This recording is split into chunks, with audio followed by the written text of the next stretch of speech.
Mesdames et messieurs, nous allons aujourd'hui parler de l'actualité internationale. Nous allons commencer par l'Europe avec la guerre de l'Ukraine et la Russie. D'après la déclaration de Kirill Penotov, il affirme que l'Europe doit être plus forte et trouver des alternatives pour ne plus utiliser le gaz russe, a-t-il déclaré. Car depuis l'Ukraine, le premier ministre bulgare dont le pays s'est vu mercredi privé de livraison de gaz par Moscou. Il y a quelques mois, nous n'aurons jamais prévu d'être sans gaz russe, mais maintenant nous avons des alternatives qui sont dévastées par l'occupation russe en mars. Si la Bulgarie a une alternative, tout le monde en Europe doit pouvoir faire de même. Quant à l'Allemagne, l'inflation s'est usée à 7,4% sur un an en mois d'avril, un record poussé par la flambée des prix de l'énergie exacerbée par la guerre en Ukraine, qui accroît également les tensions sur les chaînes d'approvisionnement. Selon des chiffres provisoires publiés jeudi, l'indicateur gagne 0,1 point par rapport au mois de mars qui avait déjà marqué le plus haut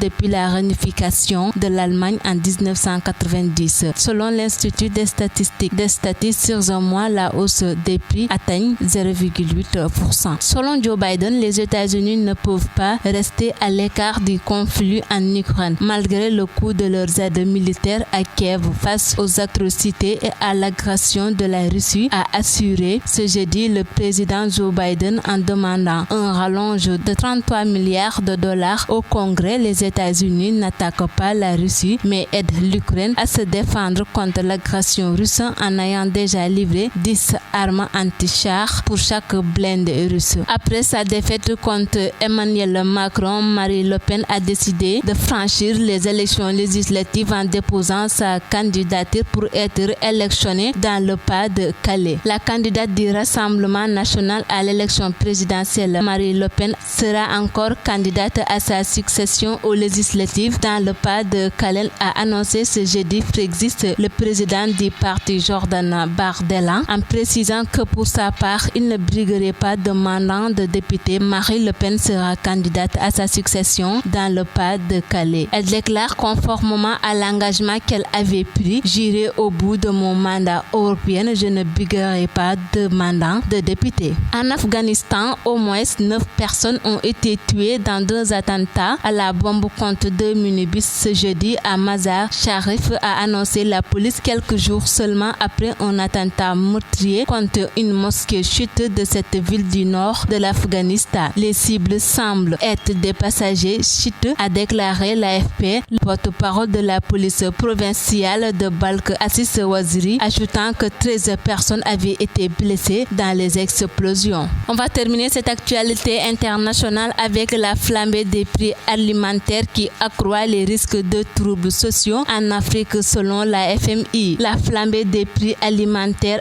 engendrée par la guerre de l'Ukraine accroît les risques de troubles sociaux en Afrique, a alerté jeudi le Fonds monétaire international. 14 ans après les émeutes de la faim, nous sommes très inquiets de cette flambée des prix des aliments et du carburant sur le continent, a indiqué l'AFP, le directeur du département Afrique au FMI, Abeb Armoro. Celle-ci relevant des risques de protestation sociale dans un certain nombre de pays. C'était tout pour l'actualité internationale